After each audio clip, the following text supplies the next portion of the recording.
যখন নাকি বিজয় আসলো, দলে দলে যখন মানুষ ইসলামের ভিতরে প্রবেশ করতে লাগলো, তখন আল্লাহ রাব্বুল আলামিন নবীকে নির্দেশ দিচ্ছেন, ফাসাব্বিহ বিহামদি রাব্বিক, আপনি আপনার রবের তাসবিহ করুন, ওয়াস্তাগফিরু, আপনি ইস্তিগফার করুন, ক্ষমা প্রার্থনা করুন।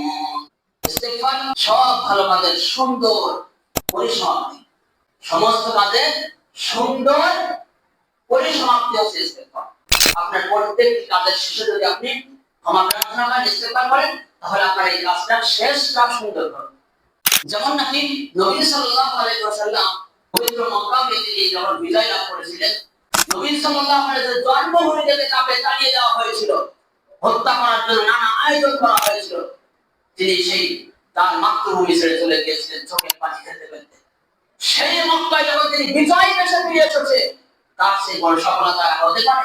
এই বিজয় যখন আল্লাহ দিয়েছেন, তখন নবীজি ইস্তিগফার করেছেন, আল্লাহর কাছে ক্ষমা প্রার্থনা করেছেন। তাহলে প্রত্যেকটি ভালো কাজের শেষ যদি ইস্তিগফার ক্ষমা প্রার্থনা হয়, তাহলে এই কাজের সমাপ্তিটা ভালো হয়।